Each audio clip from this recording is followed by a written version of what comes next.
di luar sana, Pak Dhani, bisa dikatakan mayoritas ya aset kripto itu tidak memiliki yang namanya proteksi. Ya, jadi kalau kita bicara konsep asuransi itu kan lebih kepada proteksi. Ya, tapi supaya teman-teman tidak salah paham, bukan berarti kalau kami menyebutkan di Nagaya ini ada asuransinya, itu artinya kita seperti platform-platform lain yang mengklaim ya diasuransikan kepada institusi keuangan tertentu ya atau perusahaan asuransi tertentu. No, tidak seperti itu. Yang dimaksud asuransi adalah backup emasnya. Ya, jadi emasnya itulah yang berperan sebagai proteksi yang kami bisa sebutkan itulah asuransi untuk Anda ya. 50% di awal itu sudah diproteksi sehingga kita bisa mempertimbangkan apakah kita bisa menerima. Kalau kita bicara faktor resikonya ya, kita bicara yang terburuk itu artinya di Nagaya sudah dibatasi ya hanya di 50%. Tapi ingat ya, itu jika terjadi hal-hal yang memang benar-benar tidak kita inginkan. Seperti apa contohnya? Regulasi dari seluruh negara ya itu sudah menyatakan bahwa yang namanya cryptocurrency itu semuanya ilegal ya, jadi tidak bisa lagi diperdagangkan di mana-mana ya, mau di Indonesia, mau di Amerika, mau di Korea, mau di Singapura, ilegal. Artinya kiamat kripto ya Pak Dhani ya. Ya. Nah itu kalau itu terjadi situasinya boleh ya kita bicara, oh berarti kita harus siap untuk menanggung risiko 50% di Nagaya. Ya, tapi ingat ya kalau itu terjadi pun kan proyek masih jalan. Ya. Betul tidak? Kalau proyek masih jalan sebenarnya apakah itu kiamat buat Nagaya? Kripto lain kiamat, tapi buat Nagaya enggak loh. Betul ya Pak Dhani ya? Ya, betul. Ya karena kita masih tetap menerima benefit, ya mungkin cuma kita nggak bisa lagi menyebutnya itu sebagai aset kripto. Iya, ya betul. Mungkin istilah lain lah, nggak tahu nanti perusahaan akan akan mengalihkan kemana gitu kan. Ini istilah, kita bicara istilah. Tapi selama Anda menerima benefit, proyek-proyek tetap jalan, maka tidak ada yang perlu menjadi kekhawatiran buat kita. Betul sekali. Nah, ini kan fundamental yang luar biasa. Ya, kalau kita bicara kripto-kripto lain nggak ada yang seperti itu. Betul. Jadi di Nagaya ini setuju sekali Pak Yunias ya. Di Nagaya ini benar-benar Anda itu dipikirkan oleh manajemen ya. Benar-benar Anda sangat dipikirkan, diperhatikan oleh manajemen. Ya, jadi sampai resiko terburuk sekalipun. Gini loh Pak ya.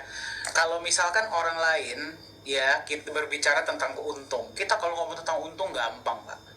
Ya. Karena kita ngomong best case scenario. Ya. Ya, saya juga dulu pas pertama kali Pak masuk di Nagaya, saya Pak Yunias juga pasti ya, ketemu dengan Pak Yohanes, kok kayaknya kok yang diomongin resiko terus ya. Kapan ngomong untungnya gitu loh. Ya, resiko ini solusinya, resiko ini solusinya, resiko ini solusinya, resiko ini solusinya. Saya bilang ini kita kapan ngomong untungnya gitu loh. Tapi sempat diprotes kan Pak?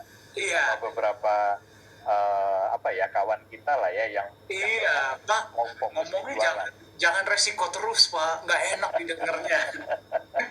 Nah tapi Pak setelah saya perhatikan ya, saya sangat bersyukur ya bagi Anda yang sedang menyaksikan, background saya itu adalah saya seorang trainer dan konsultan ya, berarti dan sampai sekarang saya masih dekat dengan mantan klien-klien saya ya, dan mereka tuh kebanyakan perusahaan-perusahaan besar. Saya perhatikan Pak, memang mereka yang sangat pebisnis yang kelas atas, yang paling hebat ya, mereka itu menjawab pertanyaan-pertanyaan yang gak enak ditanyakan justru di awal. Yes. Ya, ngomong pahitnya dulu kata mereka. Ngomong pahitnya dulu di awal. Ya, karena dia bilang begini loh, semua orang bisa menerima keuntungan. Ya, semua orang bisa menerima keuntungan. Itulah kenapa kalau misalkan kita ngomong perusahaan-perusahaan investasi, saya ngomong pakai tanda kutip ya, yang mengatasnamakan investasi di luar sana, ketika perusahaannya lagi bayar, masih lagi bayar, semua seneng. pertanyaannya sampai terjadi sesuatu, siapa yang mau tanggung? Ya, siapa yang mau bertanggung jawab? Karena kalau sudah ngomong resiko, tidak ada yang hampir tidak bisa ditanggung. Banyak orang yang tidak bisa menerima resiko. Kenapa? Gara-gara di awal nggak ngomong pahit-pahitnya dulu. Ya, dan ini analogi yang sangat menarik, Pak. Ya, sebuah gedung atau rumah yang fondasinya kuat, itu hanya akan ketahuan kekuatannya ketika terjadi angin besar. Betul, setuju. Ya, kalau lagi aman-aman anteng-anteng saja, semuanya kelihatannya oke-oke saja, bagus-bagus saja, betul nggak? Tapi giliran, bom, ada angin besar, rumah kayu terbang. Ya, rumah-rumah yang dibikin dengan fondasi nggak kuat cepat rubuh, tapi mereka yang punya fondasi kuat, mereka tetap stable. Itulah kenapa, Pak, ya, kalau kita perhatikan kemarin pada saat pandemi, perusahaan-perusahaan yang survive adalah perusahaan-perusahaan yang sudah memikirkan dari jauh sampai terjadi resiko paling buruk, apa yang akan kita lakukan. Yes, Ya, betul sekali. jadi bagi Anda yang memang ingin mempunyai aset yang hari ini beli, besok sudah nggak ada, ya carilah yang cepat, yang menjanjikan Anda untung cepat, silahkan. Tapi kalau Anda mau cari sebuah aset yang walaupun masa-masa sulit tetap akan ada dan masih akan ada untuk jangka panjang, Anda carilah perusahaan dengan fondasi yang kuat. Beda ya, untung besar dan fondasi kuat. Karena kalau fondasi sudah dibangun dengan benar, untung itu akan datang dengan sendirinya. Itu sudah pasti. Masalahnya Anda kuat nunggu nggak? Itu saja. Betul ya Pak Yunias ya? Betul sekali, betul sekali. Dan kita bersyukurnya karena di Nagaya dari sejak awal memang dipikirkan fondasinya, ya. Jadi secara fundamental Nagaya ini dipersiapkan betul, ya. Memang butuh waktu ya, Pak Dhani ya. Ya. Satu-satunya perusahaan kripto yang tidak mau FOMO menurut saya untuk saat ini ya cuma di Nagaya. Ya, walaupun akhirnya ada beberapa yang justru melakukan FUD, Pak Dhani, ya, karena mereka berharap Nagaya ini seperti yang lain, gitu ya, yang hari ini beli, bulan depan atau berapa bulan ke depan itu sudah terbang harganya, atau paling enggak kita segera ada di extension, ya. Tapi karena Nagaya ini benar-benar mempertimbangkan fundamental dan kita mau taat dengan aturan, ya. Aturan dari pemerintah Singapura tentunya, maka kita betul-betul menjalankan perusahaan ini dengan sangat hati-hati, ya, dan kita nggak mau yang namanya main manipulasi. Betul. Ya, jadi teman-teman bisa lihat bagaimana penjualan kita, ya, walaupun mungkin ada yang pengennya itu kalau bisa bulan ini sudah tembus di 6 juta. Kenapa? Karena 6 juta proyek dijalankan. Jangankan Anda, saya pun mau kok. Pak Dhani juga mau. Ya, banget saya. Ya, termasuk Pak Yohanes Chandra. Jangan Anda pikir kami di manajemen ini sengaja gitu ya, berlambat-lambat. Oh no. Sama sekali tidak. Ya, tetapi karena memang kita mau real, berapapun penjualannya, itulah yang kami laporkan. Jadi nggak ada istilah main manipulasi, hari ini kita lebih-lebihin deh, biar terkesan cepat gitu ya, supaya FOMO. No, tidak. Kenapa? Karena kalau itu yang dilakukan, artinya fondasinya itu karbit, kata Pak Yohanes. Karbit itu meledak, begitu ya. Begitu meledak, kelihatannya FOMO. Tapi setelah itu bagaimana? Betul. Nah, kita nggak mau. Kita nggak mau dikarbit. Kita mau benar-benar ini berproses, sesuai dengan waktunya. Kalau memang sudah tiba, ya kita rayakan. Ya kan? 6 juta kita rayakan ya Pak Dhani ya. Dengan apa? Pengumuman proyek kedua jalan. Nah, itu dia. Betul. Soalnya Pak, ya tadi ketika Bapak menyebut tentang ada yang FOMO, ya. Dan saya juga tahu, saya udah dengar kok ya, beberapa holder kita juga ada kok yang melakukan itu kepada calon holder dan holder lainnya. Ya jangan dipikir manajemen tidak tahu ya. Nah, ya itu jadi mengingatkan saya Pak tentang cerita yang saya kemarin sempat sharing di voice chat ya. Itu mungkin saya ceritakan sedikit kepada teman-teman bagi Anda yang sedang menyaksikan ya. Mohon izin ya Pak Yunias ya. Silakan Pak. Itu keren banget itu Pak. Silakan Pak. Ya, jadi seperti ini ya bagi Anda yang sedang menyaksikan ya. Saya beberapa minggu yang lalu itu saya jumpa dengan om saya. Ya, om saya dari keluarga mama ya. Dia itu punya salah satu toko tekstil paling besar di Jakarta. Bahkan pernah se-Asia. Ya. Nah, jadi Anda tahu ya, kalau keluarga saya itu kebanyakan jualan kain ya. Nah, jadi ya, dia itu kemarin saya sempat cerita kepada dia lagi ya update tentang Nagaya. Dia udah punya Nagaya, ada 4 digit ya. Nah, dia tanya bagaimana sih update Nagaya segala macam. Saya ceritakan Pak ya. Nah, dia bilang begini, dia mulai bertanya-tanya. Biasanya pada tahap-tahap ini ya, you akan menghadapi tantangan yang cukup besar dari dalam organisasi you sendiri, berarti dari dalam holder. Ya, betul tidak? Saya bilang, kok you tahu? Ya, dia bilang begini, setiap bisnis, nah ini tolong Anda perhatikan, ini juga akan bermanfaat bagi Anda di apapun yang Anda jalankan. Apapun. Ya, setiap bisnis atau setiap level keberhasilan, itu ada tahap-tahapnya Pak, katanya Pak. Ya, dan hanya mereka yang benar-benar punya visi jangka panjang yang bisa melewati semua tahapan tersebut. Saya akan kasih lihat sebentar ya, saya share screen dulu. Oke. Mana whiteboard? Oke. Nah, dia bilang begini. Nah, ini jadi tolong Anda perhatikan ya. Kita sekarang sedang berada di tahap mana Nagaya ini? Biasanya perusahaan ini ada 2 macam perusahaan. Kalau misalkan perusahaan yang memang visinya bukan jangka panjang, ya, itu tidak akan melewati tahap ini. Tapi kalau kita ngomong perusahaan-perusahaan besar, semua perusahaan besar itu pasti melewati tahapan-tahapan ini. Yang paling pertama, ya, tahapan pertama itu di bawah itu namanya adalah point of disbelief. Ya, disbelief itu berarti apa? Ketidakpercayaan. Disbelief ya, Anda boleh googling disbelief. Nah, pada tahap ini, ya dia juga cerita tentang cerita dia sendiri. Pada tahap ini, dia tidak percaya, Pak. Bisa nggak sih gue tuh bisa punya toko yang besar, gitu ya. Nah, kalau kita kaitkan kepada Nagaya, di tahap ini Anda masih belum yakin. Bener nggak sih Nagaya ini bisa ya seperti ini? Nah, Anda barulah mulai pelajari, mulai Anda ketahui segala macam ya. Kemudian masuklah ke yang kedua. Yang kedua itu namanya adalah point of action. Berarti Anda mengambil tindakan. Ya. Point of action. Nah, ini di tahap inilah ya. Kalau point of disbelief itu biasa orang-orang awal, orang-orang yang beli di tahun 2018 ya, 2019, 2020-an ya. Action nih mulai banyak yang mengambil tindakan. Ya, Anda semua saya yakin sudah berada di tahap ini ataupun mengarah ke tahap ini, point of action ya.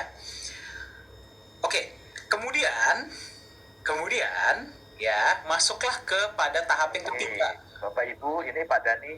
Oke, Pak Dani sempat tadi terputus Pak. Oke, sekarang kedengaran nih Pak ya? Sudah kedengaran. Yang ketiga adalah point of momentum.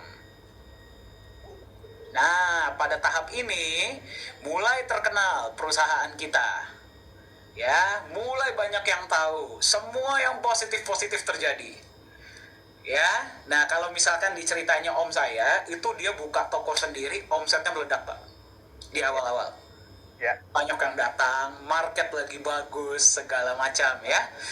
Nah, sama juga seperti di Nagaya, awal-awal tahun 2022, akhir-akhir 2021, dapat penghargaan, proyek pertama mulai, utilitas tambah banyak, wah semua ngikut. Ya, semua ngikut karena mereka pikir wah semua akan fine-fine saja, semua akan lancar-lancar saja. Ya, tapi ya pada tahap selanjutnya lah terjadi seleksi alam, Pak. Ya, dia cerita terjadi seleksi alam. Dia tanya, kenapa tidak semua orang di muka bumi ini itu bisa sejahtera? Ya, kenapa tidak semua orang di muka bumi ini bisa kaya raya? Kenapa tidak semua orang di muka bumi ini tuh bisa kalau kepengen mencapai, pengen kurus gitu ya, bisa mencapai itu. Ya, karena mereka tidak bisa melewati poin yang keempat. Poin keempat itu namanya adalah point of chaos. Kenapa saya tulis di bawah? Chaos itu berarti semuanya serba berantakan. Ya, karena kurvanya nggak akan naik, dia akan turun. ya, kekacauan mulai terjadi. Target sepertinya nggak tercapai, mulai ada yang nyerang dari kiri kanan, ya, terus kemudian orang-orangnya sendiri mulai nggak percaya. Nah, kalau ceritanya om saya, Pak, itu pandemi. Waduh, itu bener-bener dia bilang saya bener-bener menangis. Ya, nah, jadi pada tahap ini, itulah di saat dimana terjadilah seleksi alam. Mereka yang benar-benar tidak mempunyai visi jangka panjang, mereka yang tidak bisa melihat masa depan, cuma bisa melihatnya masa sekarang doang, pasti akan gugur di tahap ini. Pasti, sudah pasti. Kalau kita ngomong bisnis, sales sepi, mungkin berbulan-bulan nggak ada hasil. Kita udah kerja keras, tapi kok kayaknya kok nggak dapet hasil. Ya, kalau misalkan Anda lagi diet, misalkan kita udah olahraga, udah makan dijaga, tapi kok berat badan nggak turun-turun, malah naik misalkan. Ya, nah saya, Pak ya, saya ini punya satu hobi, Pak. Ya, saya punya hobi itu solving Rubik's Cube. Oke. Rubik's Cube itu Anda tahu ya, Rubik's Cube ya. Anda kalau nggak tahu silahkan googling. Nah, itu sebenarnya untuk menyelesaikan Rubik's Cube itu ada algoritmanya, Pak. Iya. Ya, nah algoritma itu di tahap yang terakhir, ini sebelum jadi ya, sebelum selesai, itu kelihatannya kita tuh seperti mengacaukan semua yang udah kita buat. Tapi satu hal yang orang-orang gugur di sini tidak tahu adalah ini akan terjadi, pasti akan terjadi sebelum dia itu akan mengalami kenaikan parabolik. Yang naiknya akan sangat luar biasa. Ya, inilah yang dinamakan sama dia adalah point of victory. Nah, jadi pada tahap ini, Pak, banyak yang akan gugur, Pak. Iya. Ya, karena mereka pikir, alah, ini nggak berhasil. Dan bukan cuma di Nagaya ya, Pak. Saya berbicara tentang apapun impian yang ingin kita capai. Apapun itu, ketika mencapai point of chaos, ya, itu semuanya momentum, Pak. Semuanya terjadi bersamaan. Gak ada yang bener lah, terus kemudian akan ada serangan dari kiri dari kanan lah, kesannya kayak gak ada progres, kemudian antusiasme kita mulai hilang, kita mulai bosan, cari mainan baru, ya, cari mainan baru, cari bisnis baru, ya, karena mereka gak bisa melewati poin ini, Pak. Gak semua orang bisa. Yang terjadi apa, Pak? Mayoritas dari orang-orang di luar sana itu jumping, loncat-loncat dari satu industri ke industri lain, loncat-loncat dari satu bisnis ke bisnis lain, loncat-loncat dari satu impian ke impian lain, tanpa pernah mencapai benar-benar apa yang ingin mereka capai. Yes. Ya, kenapa saya bisa bilang seperti itu, Pak? Karena dulu saya pun seperti itu. Saya pun benar-benar seperti itu. Saya tuh dulu tuh orangnya tuh sering loncat-loncat. Saya bosan di sini, saya pindah. Saya bosan di sini, saya pindah. Saya bosan di sini, saya pindah. Ya, itulah kenapa saya tuh nggak pernah, ya sebelum saya tobat ya, Pak ya. Ya, itulah kenapa saya dulu itu nggak pernah bisa mencapai apa yang ingin saya capai. Gara-gara kesulitan dikit, saya quit. Kesulitan dikit, saya quit. Kesulitan dikit, saya quit. Sekarang Nagaya ada di tahap situ, Pak. Iya. Ya, Setuju, Pak. sedang berada di point of chaos ini. Banyak yang bilang kok penjualan kesannya slow ya. Ya, terus tiba-tiba ada pengumuman yang seperti kemarin ya, ada yang bahkan kami juga dengar dari manajemen ada member-member kita yang quote to quote ya quote to quote ya, itu justru meng-FUD Nagaya di luar sana. Itu sudah pasti terjadi, Pak. Ya, itulah yang namanya seleksi alam. Jadi alam itu memilih siapa yang the toughest, siapa yang the strongest, siapa yang bisa melewati titik tersebut. Kenapa? Gara-gara kalau sudah ada poin seperti ini, Pak, berarti kemenangan kita itu sudah dekat. Yes. Tujuan kita itu sudah dekat. Karena yang tersisa dari point of chaos ini adalah orang-orang yang memang layak, berhak untuk merasakan kemenangan nanti. Karena mereka bisa mempunyai visi jangka panjang dan mereka percaya dan mereka pertahankan kemenangan itu. Karena pada tahap inilah orang-orang tuh paling banyak keluar, paling banyak quit, nggak sanggup. Ya, soalnya kenapa, Pak? Kalau di tahap pertama gampang, motivasi masih tinggi, betul nggak, Pak? Betul. Ya, apalagi di tahap momentum, wah semua yang bagus-bagus terjadi. Ya, kripto juga di industri kripto. Kripto ini ya tahun 2020-2021 tuh lagi point of momentumnya. Sekarang lah mulai mengarah ke point of chaos. Siapa yang paling kuat, dia akan bertahan. Anda perhatikan deh, semua perusahaan-perusahaan besar, Anda lihat saham mereka, pasti ada suatu titik di mana mereka itu chaotic. Turun harga sahamnya. Pasti ada. Nggak mungkin tidak. Bahkan kita sempat berbicara dengan Pak Yohanes Chandra beberapa hari yang lalu ya Pak ya. Beliau cerita tentang itulah pengusaha-pengusaha quote-to-quote karbit.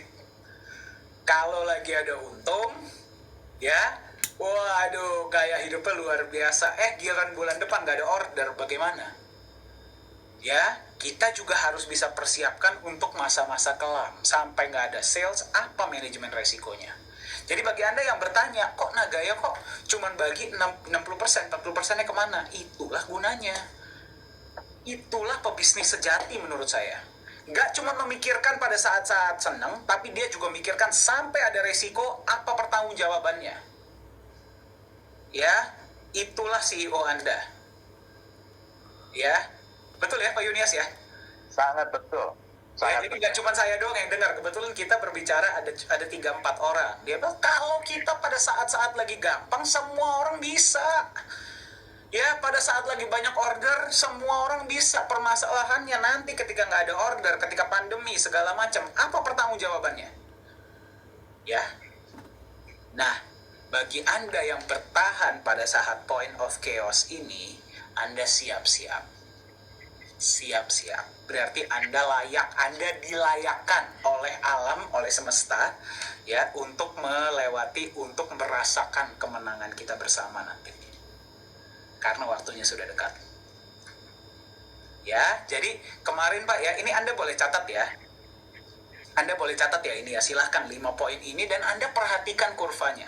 Apapun itu, ya mau bisnis kek, mau nurunin berat badan kek, mau apa kek, apapun itu, mulai perusahaan kah, apapun itu, pasti kurva ini ada, pasti. Dan pada tahap inilah 90% lebih manusia akan gugur. Pertanyaannya, Anda yang mana? Ya, kemarin saya sempat tanya seperti ini Pak, sama holder-holder kita ya.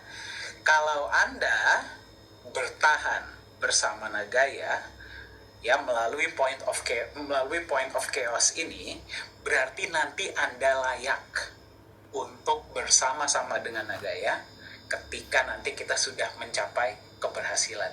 Keberhasilan itu apa? Nilainya sudah melonjak tinggi, proyek sudah banyak, ya.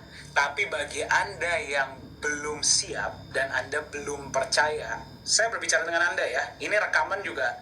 Oh ini nggak direkam, ya udah nggak apa-apa lah ya.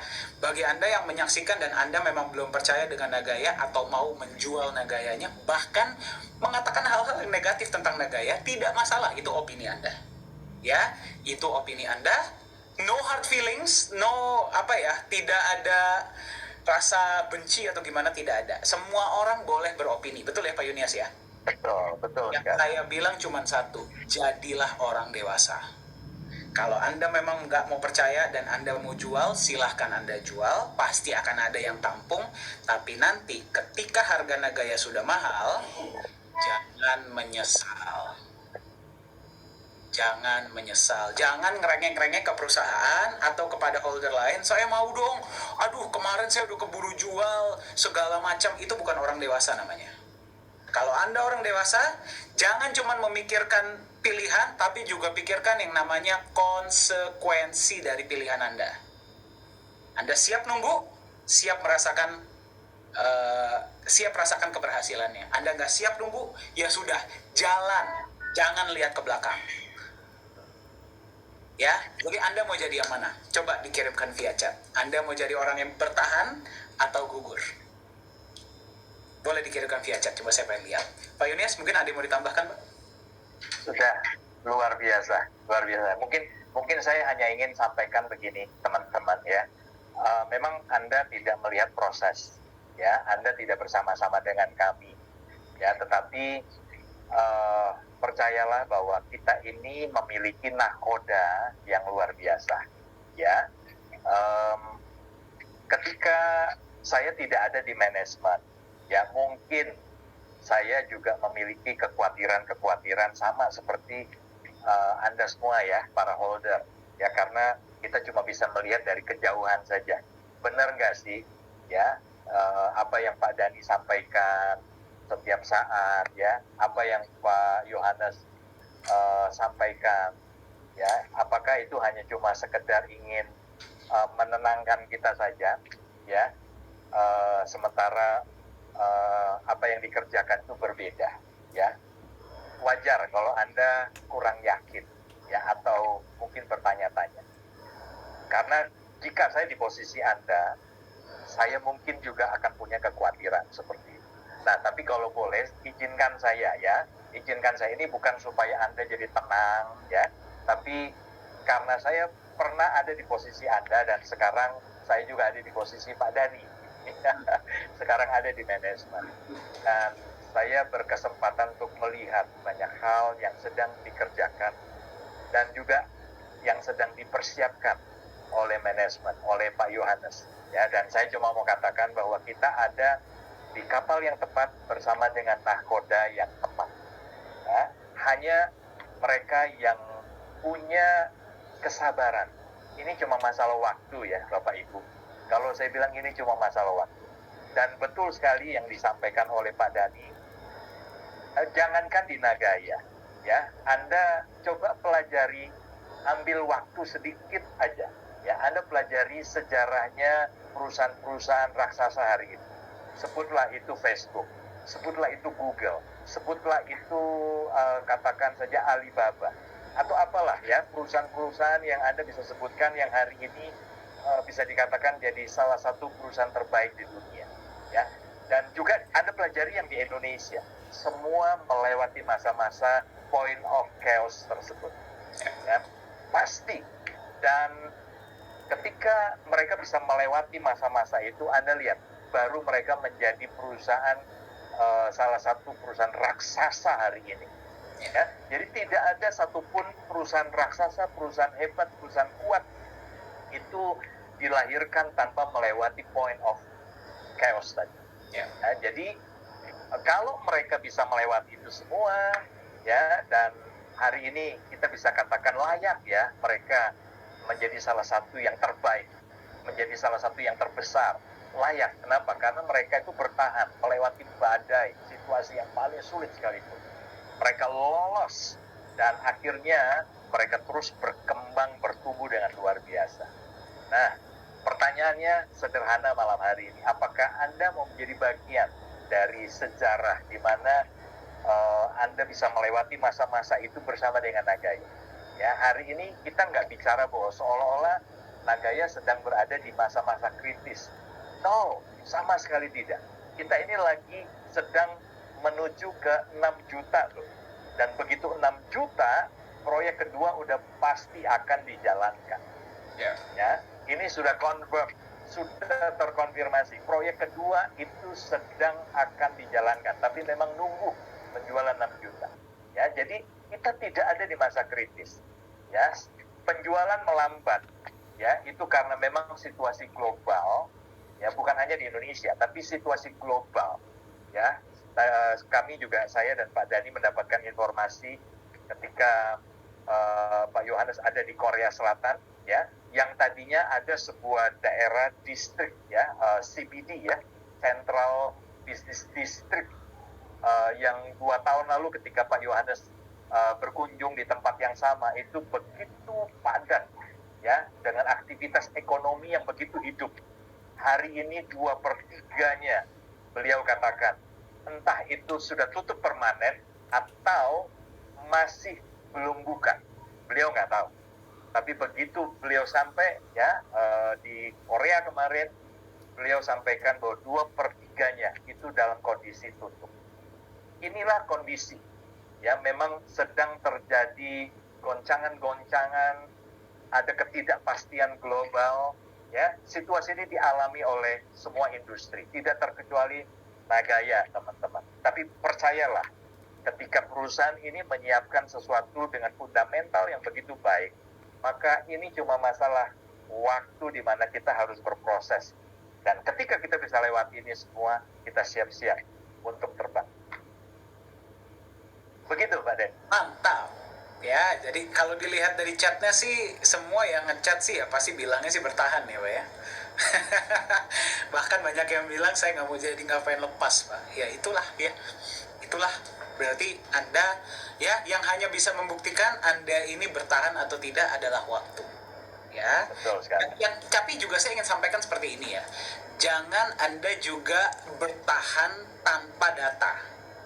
Ya, banyak yang bilang bertahan, semua kripto juga bilang ayo bertahan, tapi itu bertahan doang, siapapun bisa ya. Kenapa bertahan? Gara-gara suatu saat harga kita akan mahal. Terus apa datanya gitu loh, apa alasannya harga you bisa naik? Ya, jadi ini jadi seperti ayam dan telur. Saya minta Anda bertahan gara-gara bukan gara-gara ya, supaya harganya bisa naik. Beda dengan Nagaya ya. Saya mengajak Anda untuk bertahan. Kenapa? Gara-gara Anda silahkan lihat ke belakang. Anda silahkan lihat historical data 4 tahun terakhir. Ya, semua yang dijanjikan oleh Nagaya terpenuhi tidak? Itu saja. Ya, yang pertama. Yang kedua, konsepnya di jangka panjang masuk akal tidak? Ya, jadi sebenarnya ya saya mengajak Anda untuk bertahan, menjadi seseorang yang bertahan bukan gara-gara kalau Anda nggak bertahan harga Nagaya nggak akan naik, enggak loh. Karena dengan konsepnya itu Nagaya bisa menjual dirinya sendiri sebenarnya, betul tidak? Beda dengan mayoritas di aset digital lain yang tanpa holdernya koin itu nggak ada nilai. Ya, jadi itu hanya market value. Ingat, Nagaya punya intrinsic value. Ya, jadi saya mengajak Anda untuk jadi seseorang yang cerdas. Ya, apapun yang menurut Anda layak, Anda sudah dewasa, Anda silahkan tentukan sendiri. Ya, yang menurut Anda layak untuk Anda pertahankan di jangka panjang, jadilah seseorang yang bertahan. Ya, jadi Anda harus cerdas memilih apa yang harus Anda pegang dan Anda pertahankan. Ya, jangan semuanya juga Anda pertahankan. Yang menurut Anda layak untuk Anda pertahankan, perjuangkan. Lewati point of chaos tersebut. Ya, dan satu hal yang menarik adalah Anda perhatikan, pada saat point of chaos, perusahaan-perusahaan yang tidak solid semuanya runtuh. Anda bisa lihat kalau tidak percaya di tahun 2022, ini baru-baru ini beberapa bulan yang lalu, berapa banyak crypto aset yang runtuh. Berapa banyak perusahaan-perusahaan staking dan yielding yang runtuh. Ya, kembali ke poin utama kita. Ya, point of chaos ini apa yang membuat perusahaan tersebut bertahan? Fondasinya. Fondasi dari perusahaan tersebut. Kalau dia punya fondasi kuat, point of chaos dia akan bisa lewati. Itulah kenapa Anda lihat perusahaan-perusahaan konglomerasi yang besar-besar. Pandemi lewat tuh. Ya, pandemi lewat, tapi perusahaan-perusahaan yang masih membangun banyak yang runtuh. Karena pada saat lagi bagus-bagusnya, ekonomi lagi bagus-bagusnya, semuanya tuh bisa bertahan gampang. Tapi pada saat krisis lah, pada saat lagi banyak kesulitan lah, justru perusahaan tersebut diuji. Sama seperti Anda sebagai holder. Kalau fondasi Anda terhadap Nagaya solid dan kokoh, pada saat inilah Anda diuji dan Anda sedang dipantaskan. Ya, Anda layak tidak nanti merayakan keberhasilan Nagaya ketika itu sudah terjadi. Saya nggak bilang kalau sudah terjadi ya, saya bilang ketika itu sudah terjadi. Karena semuanya itu hanya tinggal tunggu waktu. Oke, baik. Oke, semoga bermanfaat ya. Kita mungkin menjawab 1 atau 2 pertanyaan saja ya, Bang.